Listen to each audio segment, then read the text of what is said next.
nga tubagamba nti bannayuganda bo beegatta dda. Ebiseera ebyali byolekera akalulu ka bonna byali byakaasa mmeeme, ng'era buli kibiina kya byabufuzi kyali kikola buli kisoboka okuwangula obuwagizi bw'abantu. Waliwo okunenengana okuva mu bavuganya ku bifo ebitali bimu ku ludda oluvuganya gavumenti, ng'abamu baali banenya lwaki babasimbyeko abantu, so nga bonna ekigendererwa kimu kyakuggyako gavumenti eriko eya NRM. Obula mu kafubuke tubadde n'ebimu ku bibiina bino enkya ya leero, gamba nga NUP, FDC, DP, bano bagamba bakusenjawukana zaabwe wabbali bakolere wamu ng'aboludda oluvuganya bwe baba bakubako kibatuukako mu lukiiko olukulu olw'eggwanga.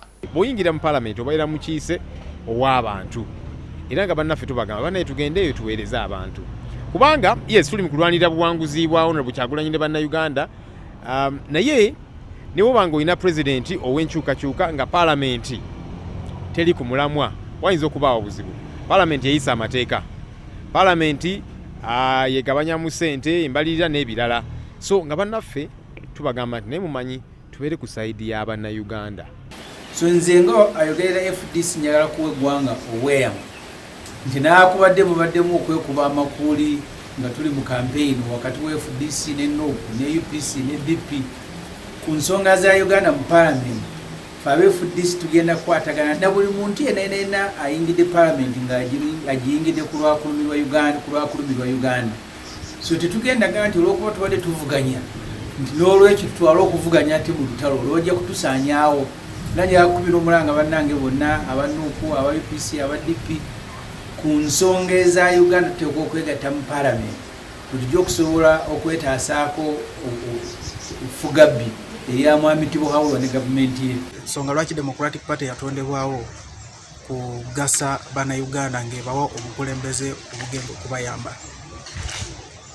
Nabwe kityo tujja kukolaganira wamu ne ba members ba parliament avo mu bibiina ebyenjawulo ku nsonga ezo zenjogeddeko ezigasa bannayuganda. Obufu buno buli mu parliament, leader of opposition, si bye bigendererwa bya bannayuganda, si bye bitutwalayo. Ekitutwala mu parliament kulaga gavumenti singa tusigadde mu opposition tulina okulaga bannayuganda nti ffe tubagamba bisinga ebirimu abali mu gavumenti. Nze njagala ndabe Seungu ng'alaga Lugundo baye prime minister nti gwe tosaana ffe tusaana okubeera wootudde. Abamu ku babadde mu paalamenti bo bagamba bakuyamba okusomesa ne bannaabwe abaakayingirayo omulundi ogusooka okulaba nga bayiga entambuza y'emirimu mu lukiiko luno olubaga amateeka g'eggwanga. Tutuule tubatendeke, ebintu birimu bingi, mulimu n'okubabba nga tunagenda mu paalamenti.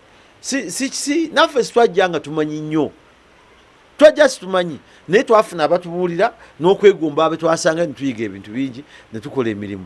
N'ebifo ebikulembera opposition mu parliament ebisinga obungi NUP egenda okubanga yebigaba, so kitegeeza mu nnonda yaabyo namwo tulina okuba nga twebalansinga ebibiina ebyenjawulo. Obulaba bava mu kibiina ky'NUP bagamba tebannafuuka baludda luvuganya kubanga bakakasa nti akalulu k'entebe enkulu baakawuuta buva ng'era balinze kkooti ensukkulumu esalewo eggoye mu kujulira kwe baateekayo ku ntandikwa ya wiiki eno. Naye singa kinaba kikonfamingiddwa nti ffe tuvuganya gavumenti, then kitegeeza tuddayo ku drawing board tutuule tulabe ki ekyalemesezza okufuna obukulembeze mu ngeri eyo tusobole okukirwanyisa nga tuli wamu. Naye nga tukola ekisoboka kyonna okulaba nti obuwanguzi bwa bannayuganda bulangirirwa nga bwe kirina okubeera, kuba ffe tukkiriza nti bannayuganda bayirawo ne Kyagulanyi Ssentamu Robert Akalulu. Tulinze ebiva mu kkooti ate tulina obujulizi bwaffe. Bwe twogerera ng'NUP esinza ababaka abalonde mu paalamenti okuva ku ludda oluvuganya nga bali nkaaga omwo n'eddirira FDC olwo DP ne UPC ne biddako. Kino kitegeeza nti NUP erina obuvunaanyizibwa bw'okulonda n'akulira oludda oluvuganya gavumenti ng'era onajja kuba n'omulimu gw'amaanyi okukumaakuma banne bonna bwe bavuganya oboolyawo n'okuwangula emitima gy'abamu ku batalina bibiina n'abalala okuva mu kibiina ky'NRM ekiri mu buyinza. John Cliff Wamala, NTV ku ssaawa emu.